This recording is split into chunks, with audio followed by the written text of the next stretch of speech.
It's okay. Okay, yeah, so it's recording now. Yeah.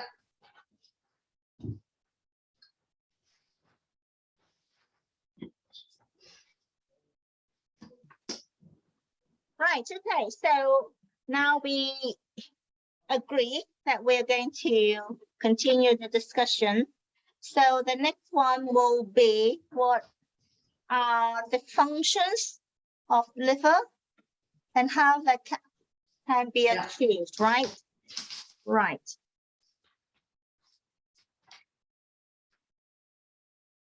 So what are the functions? Yeah, what are the functions of liver? Yeah. Yeah, what are the functions? One I've got is smooth flow of chi. Yeah. But then also I've got stores blood. Yeah. Um. Now, just think about, we talk about the liver as a zhang, a yin is something solid, right? Yeah. So this liver store blood. Stores blood. Yeah. Store blood, okay. The other thing is, we talk about this liver as wood.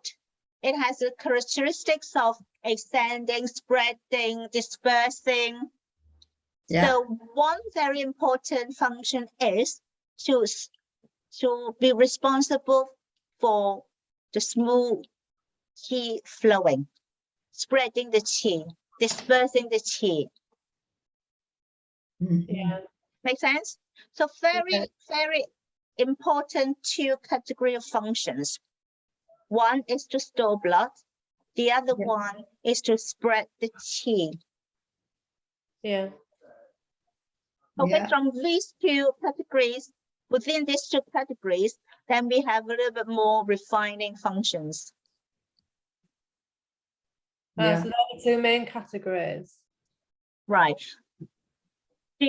Shall we maybe talk about the blood first?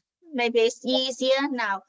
When we say, okay, these are liver store blood, and so what is the functions under these big categories, store blood? What does this liver do or does? What does it do? Yeah. What does it mean by store blood? What is it going to do? Is it waiting to move it? It's almost like waiting there to be moved, the blood.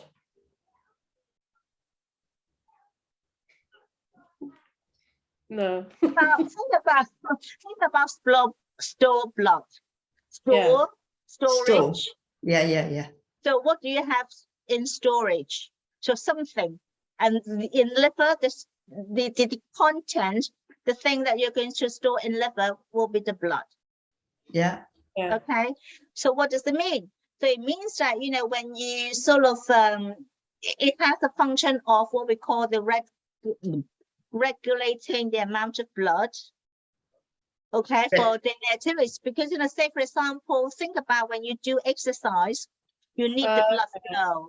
You need, isn't it? All your face are red, and then your heart, you know, heartbeat is faster. Why? Because you've got the blood, isn't it? Oh, yeah. Everything, you've got the blood. And when you, but however, if you don't do vigorous exercise, your face will remain calm, not red anymore. Isn't it? Where will the blood goes? So when you are not doing active or vigorous exercise, then the blood will go back to the storage, to the liver. Yeah. But when you need the blood to do the exercise, when you sort of fight or flight, remember? Fight or flight, you need the blood. So where does the blood come from? From the storage, from the liver. Makes sense now. So it regulates the amount of blood that you require in your activities. Right. Yeah. Yeah. Makes sense. Yeah. Yeah, I've got that written down, but not explained in that way. It didn't really make any sense. Okay. Ruby, you are a good yeah. teacher. Oh, Ruby. thank you. No. Yeah.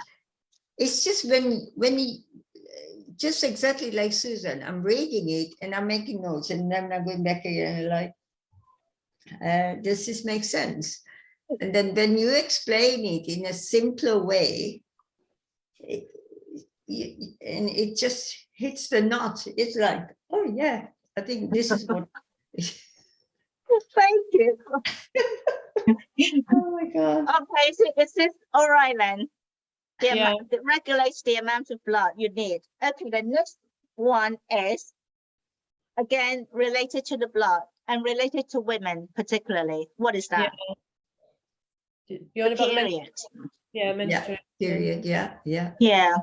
So if you obviously if you don't have amount of blood, then you have you don't have much period, isn't it? Yeah. So it's again it's related to this storage of blood function of the liver, the period. Oh yes. Yeah. And let me see what I need to see as well. Volume. Yeah. Right. Okay. So the other are more or less. Let me just think about. Let me just very quickly check my book. Have you got like for the liver as well? Because obviously it transports and moves the blood. Yeah, of course. Yeah, and transport. So it kind of relating to the flow of chi, right? Yeah. Because the chi is kind of move the blood. Yeah. I'm thinking about in particular any other functions relating to well, the I've blood. got here the distribution of your body fluid as well. Yeah. So that's like your, Go on. we're talking about like water in the body, and you end up getting like water retention and phlegm and stuff like that. Yeah, it's again with the chi thing. Bear with me.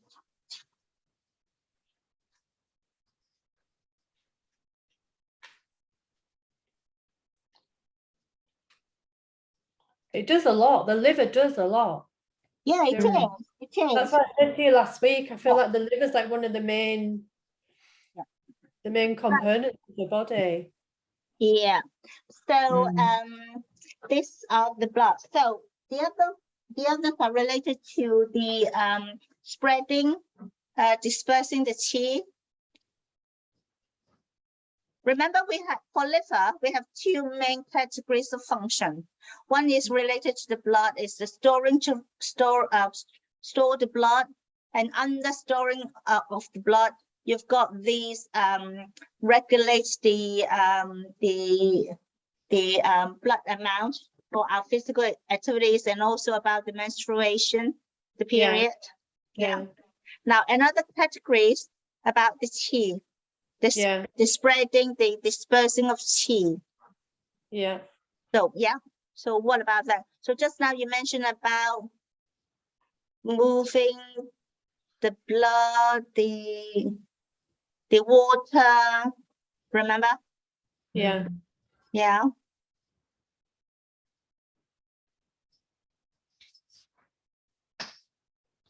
And also it helps basically it helps to ensure that you've got smooth chi flow throughout the body.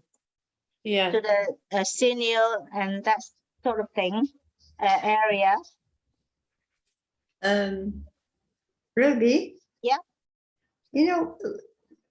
I think I mentioned this before, and I'm not sure when or how, is, Qi, obviously, we're doing Qigong.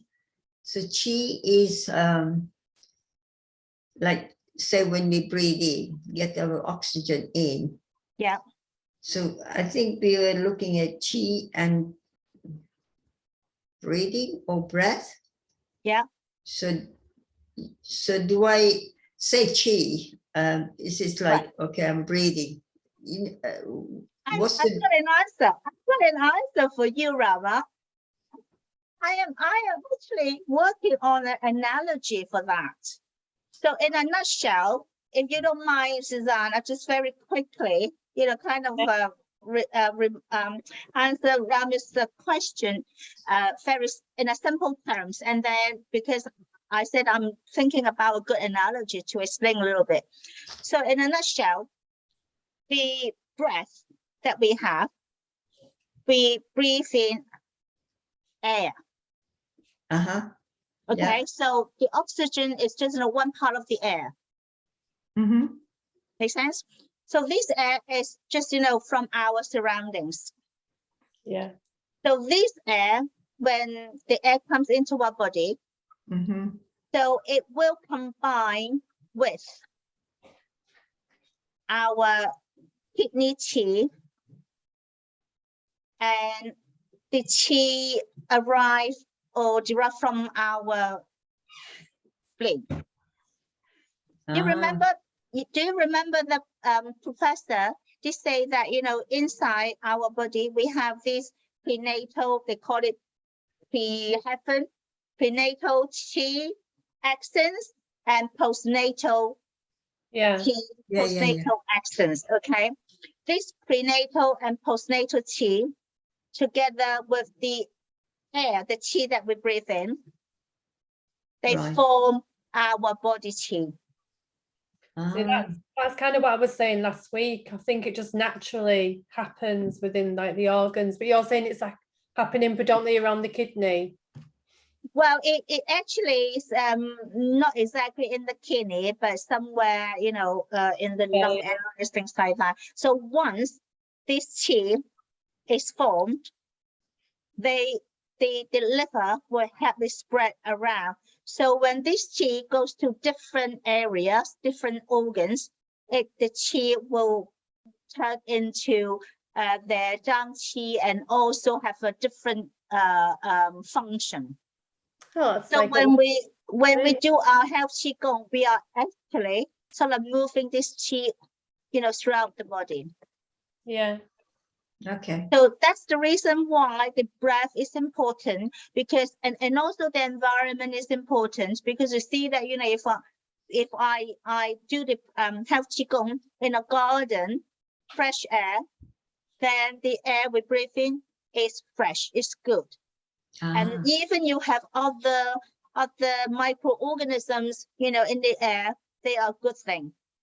But then if you sort of do your health qigong in a crowded area, just next to a main road with all those, carbon dioxide, coming out from the car, you're breathing in carbon dioxide. Yeah. Make sense? Yeah. So in a nutshell, that, with our breath, we breathe in the air from our surroundings, and this air combined with our prenatal and postnatal qi to form our body qi, which goes around the body. And this body qi, when it reaches, different areas, different organs, different places, it will have different functions, just like our body stem cell. For the stem cell in the embryonic state, is just every stem cell is the same. But then, this stem cell go to the limbs, go to the brain, goes to the organs, and then they have different functions. Okay, I'm with you now. Making sense now. Yeah. Making sense? Yeah. Because I'm looking at a better analogy. Susan, I was just asking at one point, asking Ruby about chi and our breath, because it's just how I am. I keep holding my breath, even when I'm obviously I must be breathing, but like then I'll get like it's like afterwards. So hold on to my breath longer than it should be.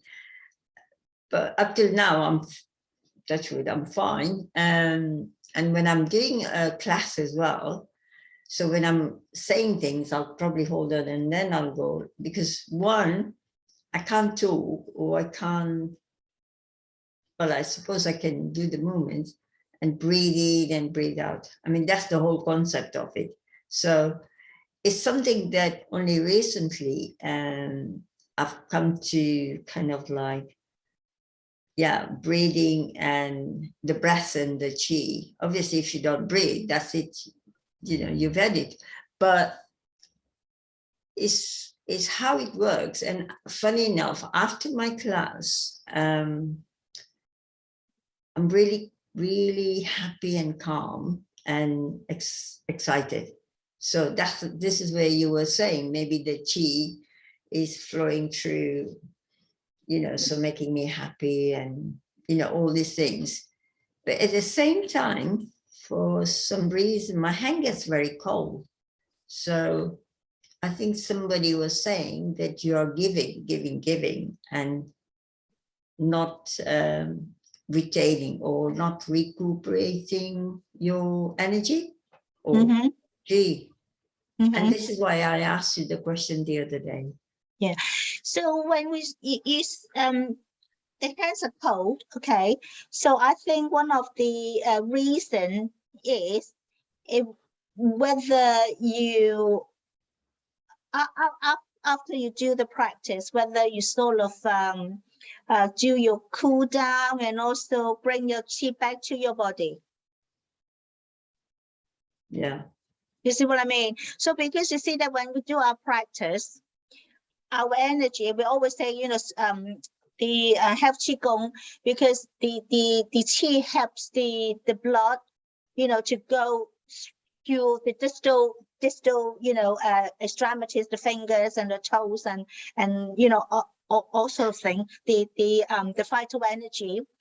So if after the practice, if we don't bring those energy back to our body, to our dantian, so this energy will go through the extremities, go through our skins, and go out, and you are losing your energy. Makes sense. Yeah. Yes, and yeah, of course, some healer, they use their own energy and to sort of transmit the energy from themselves and to other people, and they are losing energy themselves. But obviously, for those good healers, they know how to replenish. But if not that good, we need that ourselves, and you kind of keep letting this energy go out without bringing them back and store here in dantian. Then it goes out. Makes sense now. Yeah. But that is just, one reason. The other reason, obviously, if it is physical reason, maybe, you've not had enough of blood. Yeah, not enough of blood volume, all sort of things. Okay, so that is only one reason that I can think of in relationship with the health qigong. Thank you, So that's very important. That's very important that, when we say the health qigong, really, if you work on the qi and the blood goes together. If your qi works, if your qi, your body posture is correct, so it allows the qi to flow freely, like a water pipe. If the water pipe is straight, the water goes through freely, straight, and then this qi will go to your, extremities. And then you will feel warmer. So one of the things people were saying that after the health qigong, you should feel your hands, the fingers are warm and a little bit pinkish, reddish, because of the blood go to the extremities. And because if you got the blood to the extremities, the hands will not be that cold. Yeah, yeah. Yeah, but remember to bring the energy Break back. and bring it back to Bring it back to the dantian.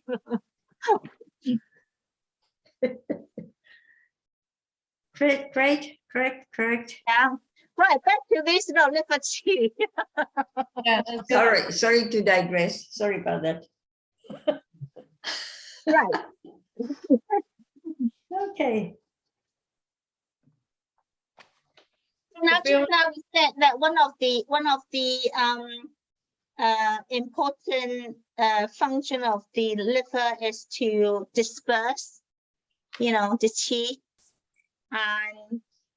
and now you mentioned about the water, yeah. because this liver qi helps to move the water so that we don't have the phlegm.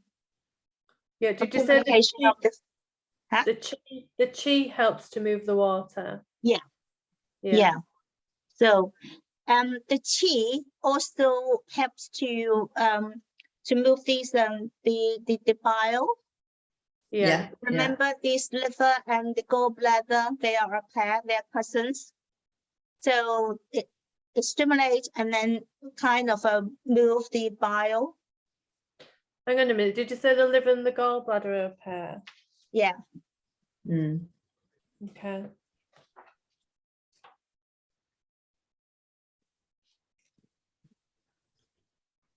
So I'm just like writing it down in my little bit.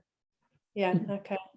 But we are recording, Susan. Don't worry. Go back to replay. Yeah. So useful. Yeah, and then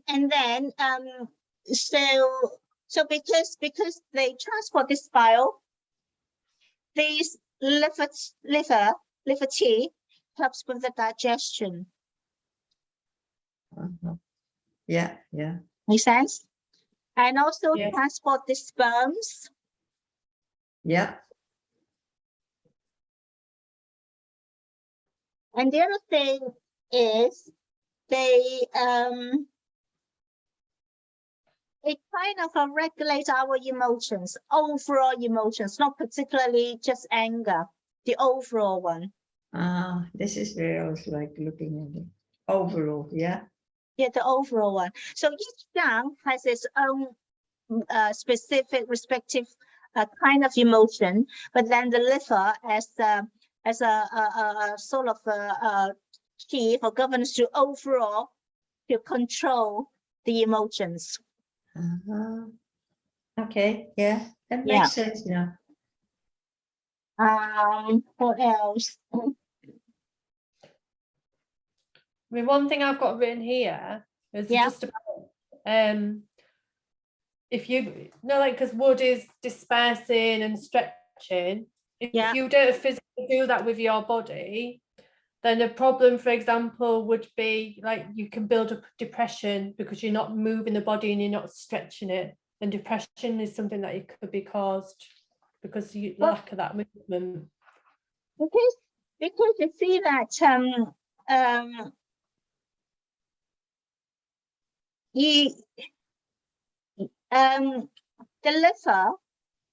the liver qi wants to spread. Yeah. Want to extend. So if you don't stretch, then the qi will kind of a little bit of stagnant. So you've got a depression. Yeah. Make sense? Yeah. So then this is the overall liver dysfunction relations to the emotions, depression. But you see, if you have the liver yang qi yang too much, okay, it kind of brings up the emotions, and then you've got the anger, and then you've got the red eyes. So too much yang. Yeah, too much yang.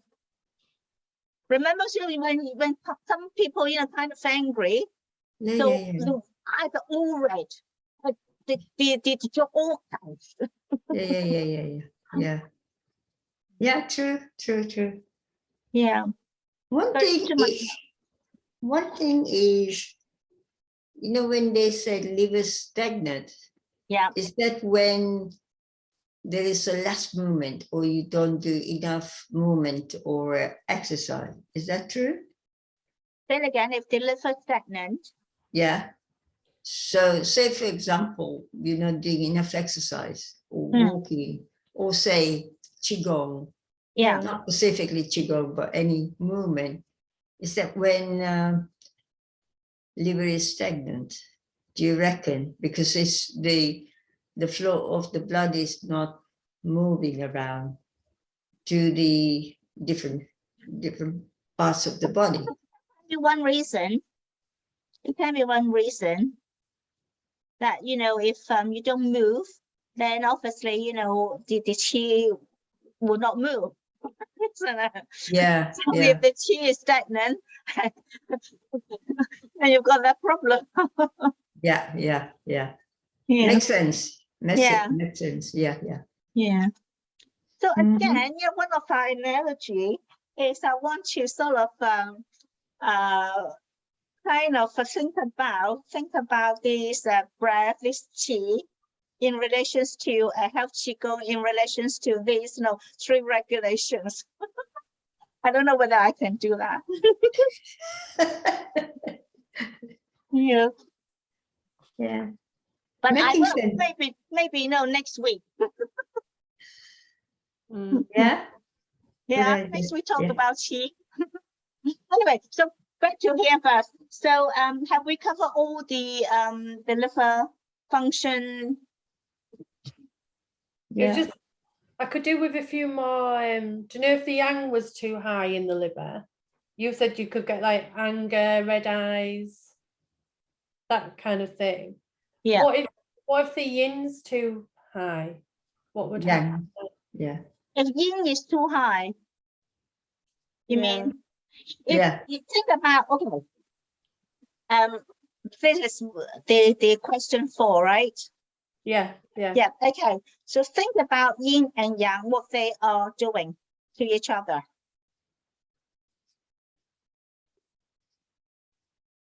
Sorry. So The yin and yang, what are they doing to each other?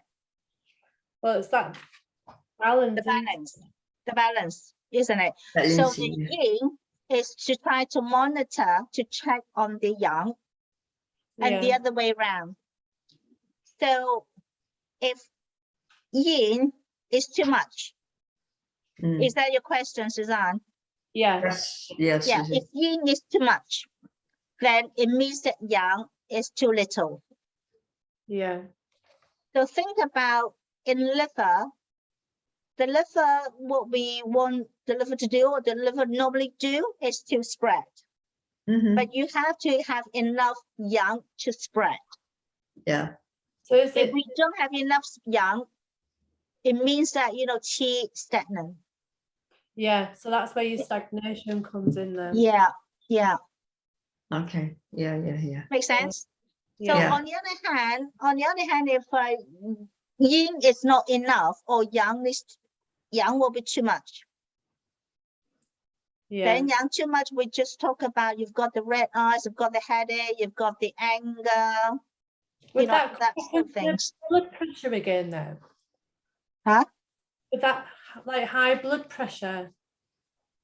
If High blood pressure is I think you've got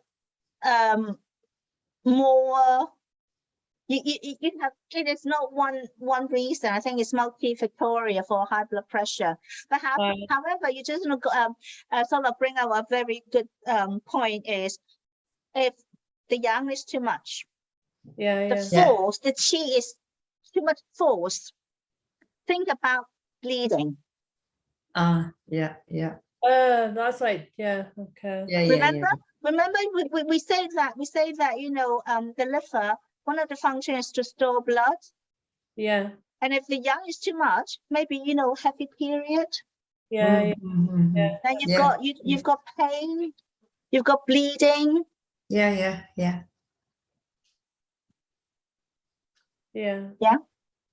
Makes sense. Yeah. Makes sense. Yeah. Yeah. And then if you don't have enough blood, the liver blood, so you don't have enough blood in your liver. So obviously you have very little period. Yeah. Again, you know, because, and then your complexion will be pale because you don't have enough blood. And maybe like, you know, Rama said, you know, your extremities will be cold. Yeah, that's what I was wondering when you was talking about that. Yeah, yeah. So not having enough blood, maybe blood circulation. Yeah, Like you said? circulation is not good. Yeah. But I think that the circulation is really depends on whether the qi is strong or not, because you see that the qi is responsible to move the blood. Yeah. Makes sense. Make sense? Yeah.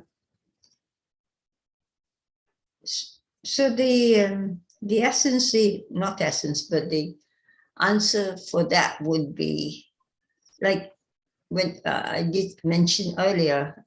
So obviously movement, keep moving, or do things.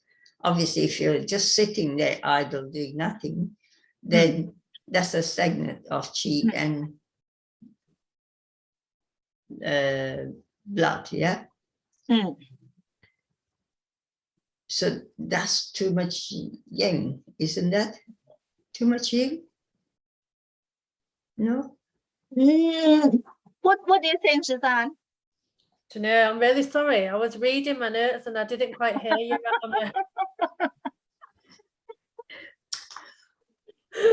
Susan, Rama, you have to repeat your question.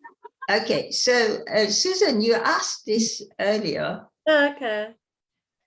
So yang, too much yang, we understand what happens, red eyes, Yeah, and whatever.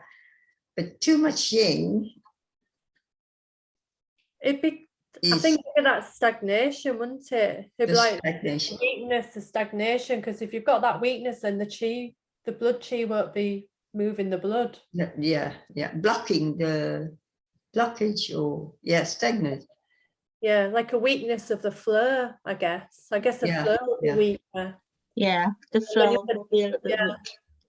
And then when you said about the circulatory system, then you're not going to get as much, you know, to your extremity. So, yeah. And I think this is again.